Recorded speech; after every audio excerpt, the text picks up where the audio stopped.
Welcome back, everyone, to another deep dive. And today we are tackling something that I think we can all relate to. It's self-image. Self-image.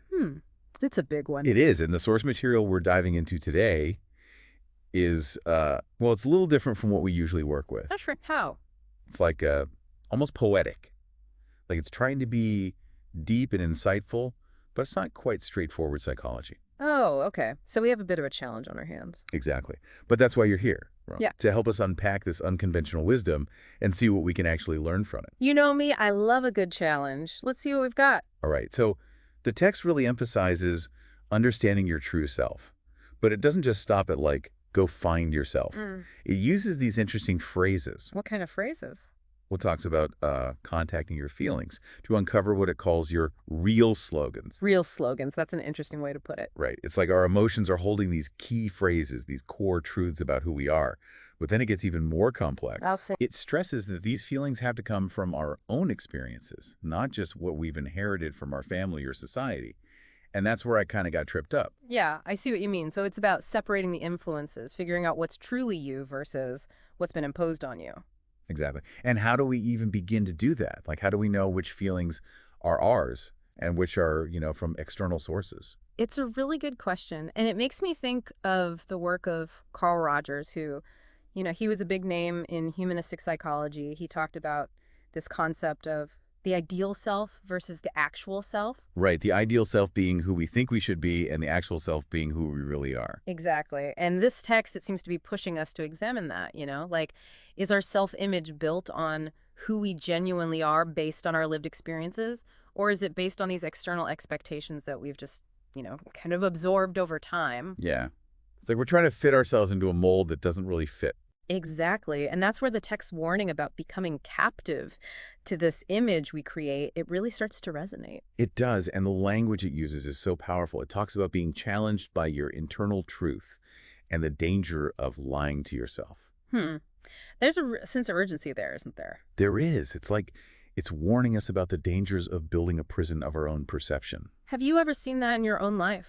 I mean, have you encountered people who are kind of trapped by their own self-image? Oh, absolutely. I think we all know people who are putting on a front, trying to project an image that doesn't quite match up with who they are underneath. It's so common, isn't it? And it's understandable, right? We want to be liked, we want to be accepted, so we create these personas that we think will help us achieve that. But the text seems to be saying that this can actually backfire. Exactly. Because when we're so focused on maintaining this facade, we lose sight of who we really are and what truly matters to us. We become disconnected from ourselves and from others. And then the text uses this really interesting word to describe what happens. It says, we become prey to our own perception. Prey. That's a strong word. Right. It suggests vulnerability. Like we're setting ourselves up to be hunted by our own self-deception. What do you think about that?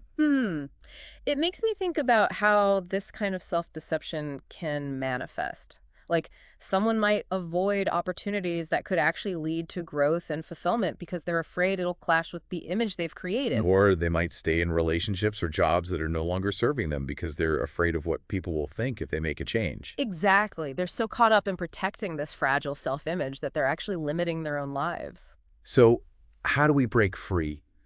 The text encourages us to always remember that your self-image is just that. You are great in front of her no matter what happens. Her. That's interesting. Who is her in this context? That's what I was wondering. It's a little vague, isn't it? It is, but I think it's referring to the self-image itself, that externalized version of ourselves that we present to the world. So it's saying that our true worth lies not in this constructed image, but in who we are at our core. Yeah. It's like no matter how we see ourselves or how others see us, our fundamental value remains the same. It's inherent, not dependent on external validation. It's a powerful message, isn't it? Like we don't need to prove ourselves to anyone, not even to our own self-image. Exactly. And when we can embrace that, I think it opens up a whole new way of being in the world. We can start to make choices that are based on what truly matters to us, rather than what we think will make us look good. So it's not about erasing our self-image entirely. It's about recognizing it for what it is, a construct, and choosing to define ourselves on our own terms. Precisely. It's about taking ownership of our narrative, recognizing that we have the power to shape how we see ourselves and how we present ourselves to the world. This has been a really thought-provoking deep dive. This text, even though it was a little out there, it really challenged us to think differently about how we view ourselves and the power of self-perception. I agree. It's a reminder that self-image is a complex and multifaceted thing, and it's something that we all grapple with to some extent. And as we wrap up, I want to leave you all with a question to ponder. The text talks about staying true to our internal truth while navigating the expectations of the world. How do you think we can do that? It's something I'm still trying to figure out myself, but I think this deep dive has given us a good place to start. Thanks for joining us today. Thanks for having me. And we'll see you next time on the deep dive. See you then. Bye. Bye.